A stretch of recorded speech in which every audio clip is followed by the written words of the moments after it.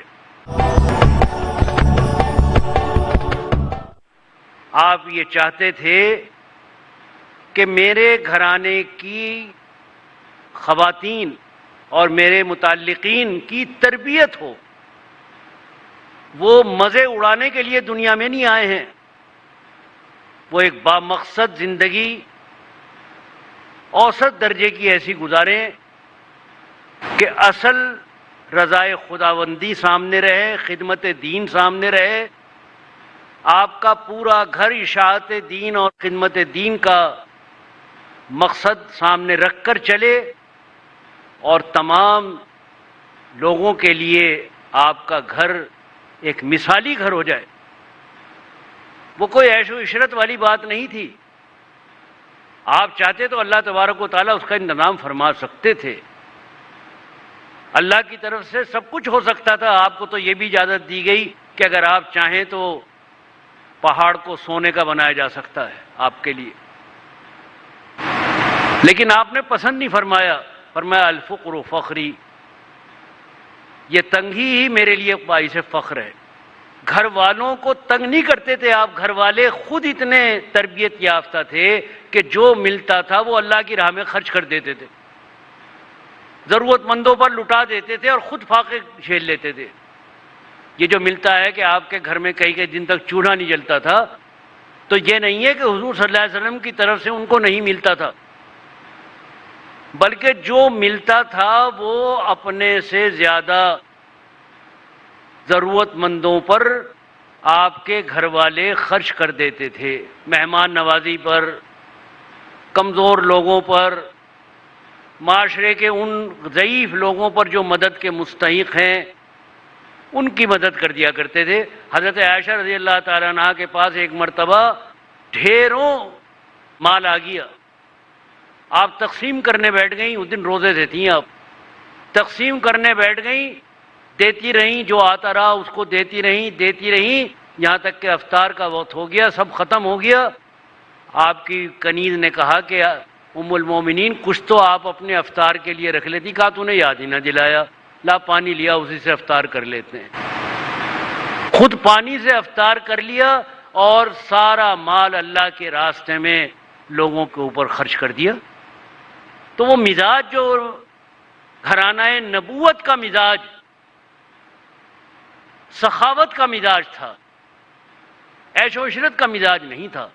تو ایک زلزلہ اس وقت آیا جب خواتین نے مل کر یہ آپ سے فرمائش کی کہ ہمارا گزارا بڑھایا جائے۔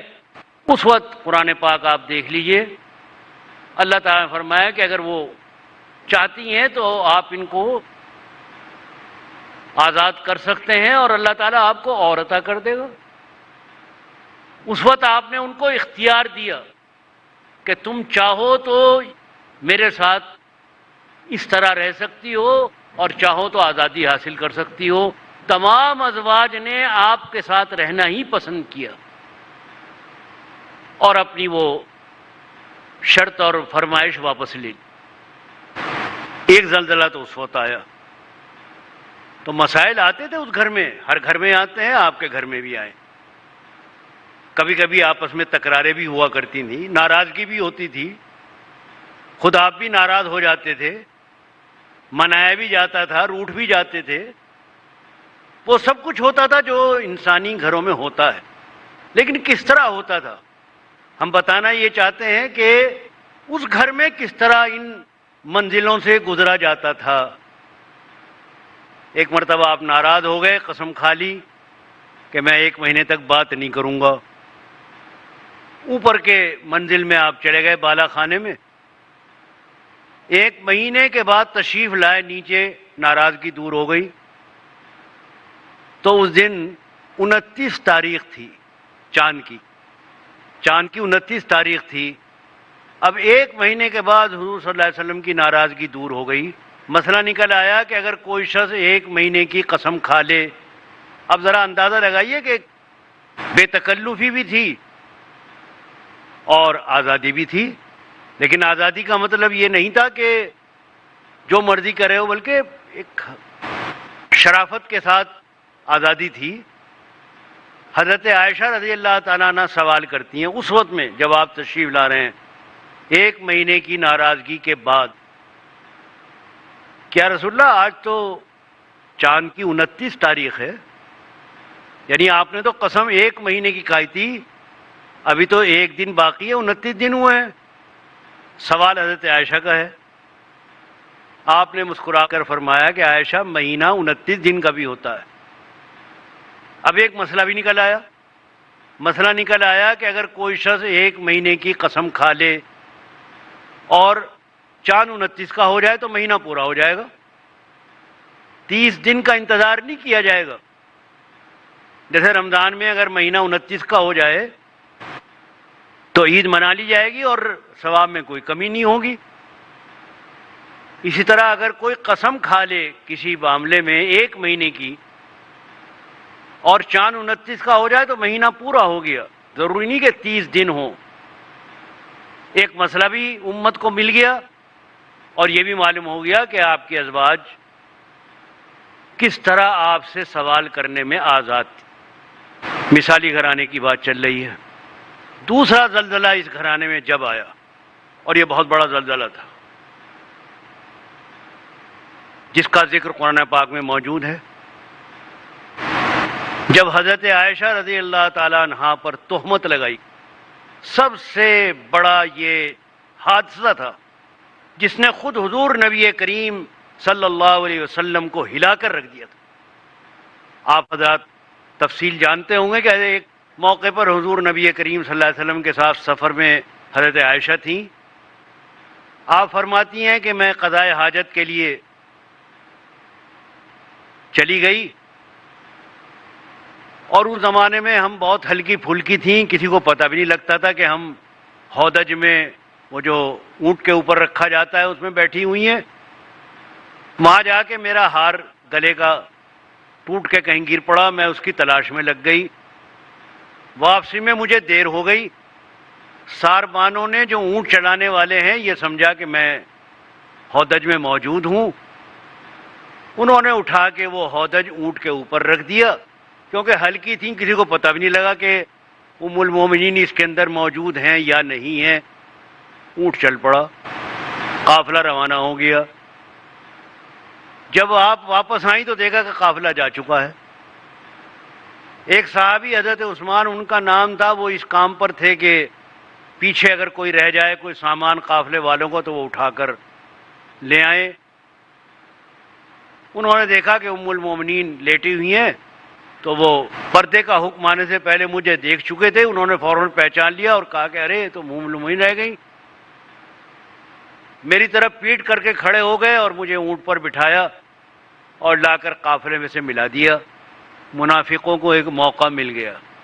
منافق تو تلاش میں رہتے تھے کہ آپ کو بدنام کرنے کے لیے کوئی بات مل جائے۔ رئیس المنافقین نے دیکھتے ہی ایک جملہ کہا، تیر کی طرح سینے نبوت پر چبھتا چلا گیا، یہ بچ کر نہیں آئی، اور بدنام کرنا شروع کر دیا۔ حضرت عائشہ پر تہمت لگانی شروع کر دی، آپ کی عفت و عصمت کے بارے میں الزام تراشیاں شروع ہو گئیں۔ حضور نبی کریم صلی اللہ علیہ وسلم سنتے تھے، پریشان ہو جاتے تھے۔ آپ نے مختلف بیویوں سے بھی پوچھا، سب نے یہی کہا کہ ایسی کوئی بات ہم نے کبھی نہیں پائی حضرت عائشہ میں۔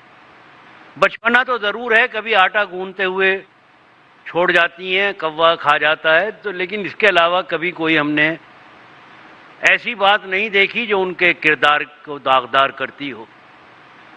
حضرت علی کرم اللہ وجہہ نے بھی اچھے الفاظ کہے، غرض کہیں سے کوئی بات ایسی نہیں معلوم ہوئی نبی صلی اللہ علیہ وسلم کو، لیکن باہر افواہیں اڑ رہی تھیں، مخالفین کو موقع مل رہا تھا، بہت سے کمزور لوگ بھی اس میں شامل ہو گئے تھے۔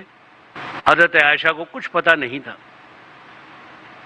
اتنا ضرور فرماتی ہیں کہ مجھے محسوس ہوتا تھا کہ حضور کی وہ توجہ میری طرف نہیں ہے۔ مجھے بخار آ گیا تو کبھی آپ نے آ کر بس یہ پوچھ لیتے تھے کیسی ہیں یہ، میرے پاس بیٹھتے نہیں تھے، مجھ سے بات نہیں کرتے تھے۔ آخر میں نے کہا کہ مجھے اپنے والد کے گھر بھیج دیجیے، تو میں اپنے والدین کے گھر چلی گئی۔ ایک روز قضائے حاجت کے لیے میں باہر جا رہی تھی تو ایک خاتون معمر انہی کے خاندان کی تھیں، ان کو ٹھوکر لگی تو انہوں نے اپنے بیٹے کو کوسنا دیا۔ تو میں نے کہا کیسی ہو تم ماں، اپنے بیٹے کو کوستی ہو؟ اس نے کہا کیسا بیٹا، تمہیں کچھ پتہ نہیں کہ تمہارے خلاف وہ کیا کرتا پھر رہا ہے؟ تب مجھے معلوم ہوا کہ لوگوں نے میرے خلاف سب کچھ ایسا زہر اگلا ہوا ہے۔ حضرت عائشہ اسی غم میں بیمار پڑ گئیں۔ حضور نبی کریم صلی اللہ علیہ وسلم پر بہت اثر تھا، بہت ساری باتیں اس سے نکلتی ہیں۔ ایک مسئلہ اس سے یہ نکلتا ہے، اور بڑا اہم مسئلہ ہے، کہ حضور نبی کریم صلی اللہ علیہ وسلم کو اللہ تعالیٰ کچھ باتیں بتا دیتے تھے غیب کی۔ اگر اللہ تعالیٰ غیب کی باتیں آپ کو نہ بتائیں تو خود آپ کو پتہ نہیں لگتا تھا۔ جس بات کا پتہ اللہ تعالیٰ بتانا چاہتے تھے غیب کی باتوں کا، وہ آپ کو پتہ لگ جاتا تھا، اور جس کے بارے میں اللہ تعالیٰ نہیں بتانا چاہتے تھے تو غیب کی اس بات کا آپ کو پتہ نہیں لگتا تھا۔ اس واقعے میں حضور صلی اللہ علیہ وسلم کو اصلیت کا اور حقیقت کا اور غیب کا علم اگر ہوتا تو آپ کہتے کہ مجھے تو معلوم ہے، ایسا ہوا ہی نہیں۔ لیکن آپ نے یہ نہیں فرمایا، جب تک اللہ تعالیٰ نے آپ کو باخبر نہیں کیا آپ کو خبر نہیں ہوئی۔ اوروں سے معلومات کرتے رہے، تحقیق کرتے رہے، معلوم ہوا کہ نبی کا علم غیب براہ راست نہیں ہوتا، اللہ تعالیٰ چاہتے ہیں تو بتا دیتے ہیں۔ بہت سی غیب کی باتیں آپ بتا دیتے تھے، مگر جب اللہ تعالیٰ آپ کو بتاتا، اگر اللہ تعالیٰ نے نہیں بتایا تو آپ کو نہیں معلوم ہوتا تھا۔ اس واقعے میں اللہ کو یہی منظور تھا کہ آپ اس کشمکش سے گزریں۔ اگر پہلے دن ہی آپ کو اللہ تعالیٰ بذریعے وحی باخبر کر دیتے تو وہ جو انسانوں پر ایسی حالت میں کہ جب اس کی بیوی پر الزام لگ رہا ہو، اس وقت جو تحمل اور تدبر اور اس وقت میں جو ثابت قدمی کی ضرورت ہے، اس وقت جو کردار سامنے آنا تھا وہ کیسے آتا؟ اگر کسی کی بیوی پر تہمت لگے، تا قیامت ایک گھرانے کو مثالی گھرانہ بننا ہے، اور ہمیشہ حالات ایک ہی جیسے تو نہیں رہتے۔ اگر ایسے واقعات پیش آئیں، اس صورت میں کیا ہونا چاہیے، نبی کا کردار کیا آئے گا سامنے؟ اس لیے اللہ کو یہی منظور تھا کہ نہ بتایا جائے۔ اللہ اکبر، اللہ اکبر، اللہ اکبر، اللہ اکبر، اللہ اکبر، اللہ اکبر۔